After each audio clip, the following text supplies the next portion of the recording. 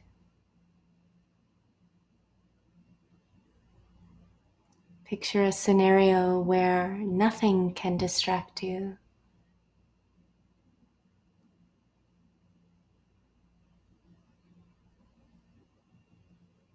Think of how useful you could be in the world.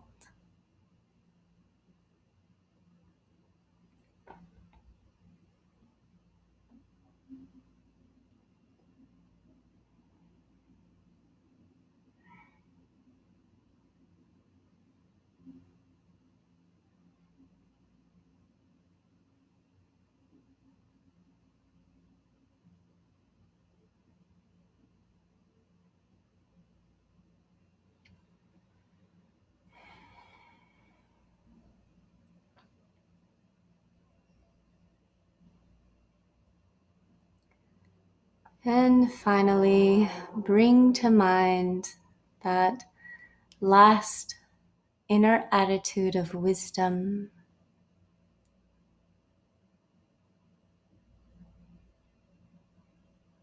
Think of how it would be to know where happiness really comes from.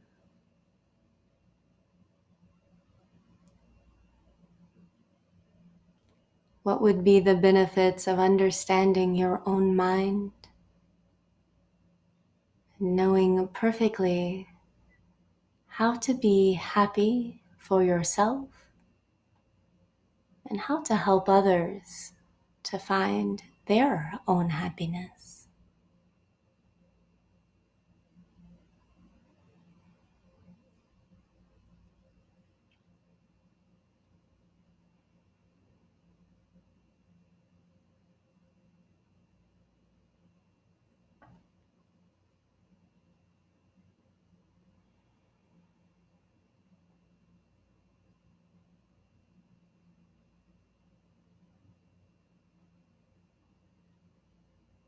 Take a moment to imagine yourself as perfectly wise, as knowing exactly what to do in any moment based on the culmination of these 6 inner attitudes.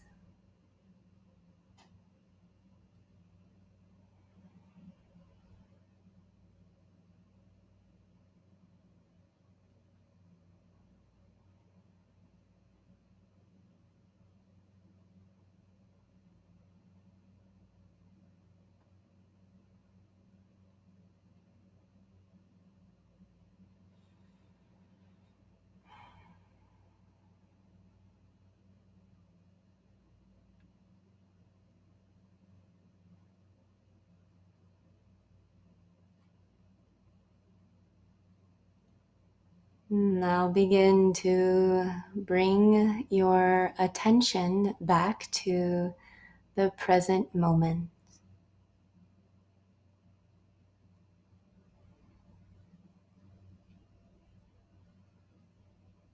Notice what's happening in the here and now. The sounds and sensations around you. Your breath moving in and out of you. And you can use your breath to slowly start to come out of the meditation. Open your eyes and move your body.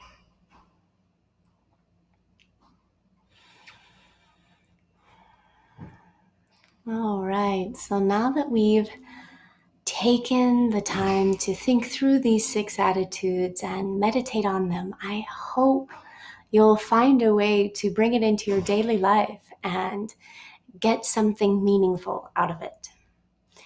So we still have some time for any questions or comments that may have come up for you from that meditation or what we were discussing earlier. I invite you to please put those in the chat if you have them. And while you're doing that, I wanted to share something that commonly comes up with one of the inner attitudes in particular, that being the third inner attitude of patience. And just to remind you again, the idea of patience is different than just waiting for a bus to come. In this context, patience means not getting angry when we're provoked.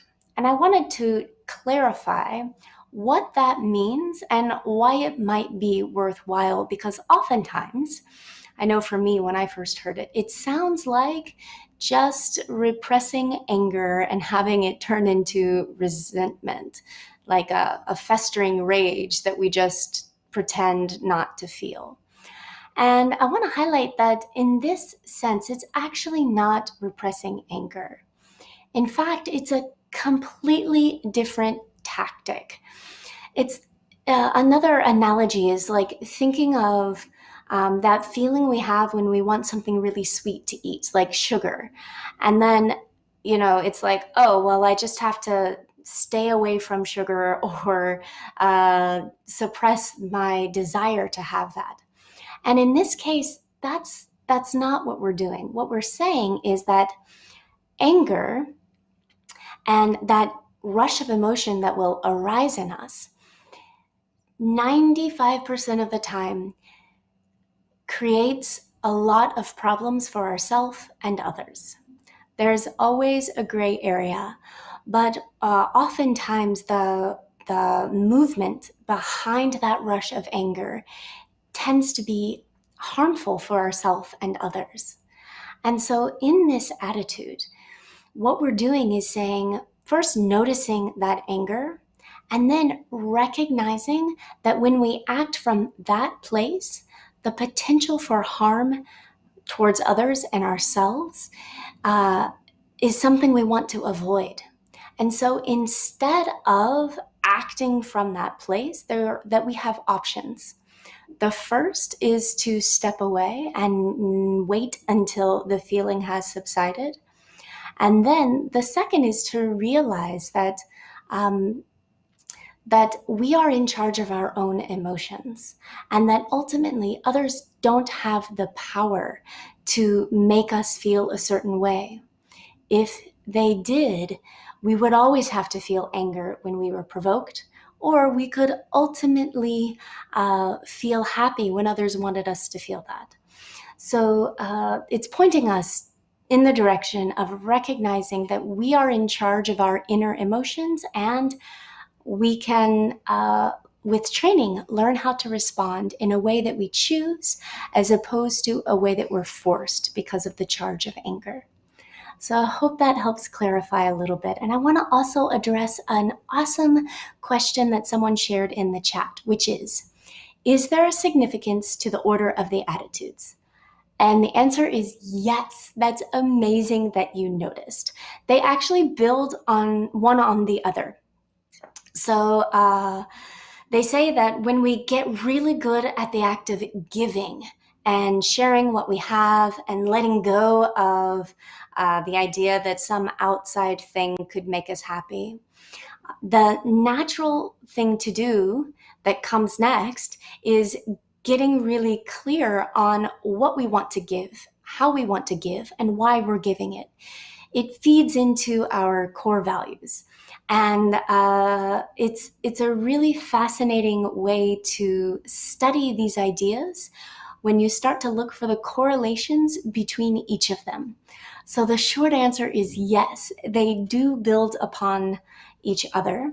And when they all culminate, we land at that last attitude of wisdom. So nice catch there. That's all we have time for in this session, and I hope you've found something in this practice that you can take with you. Thanks for sharing this time together, and please continue to explore meditation with us.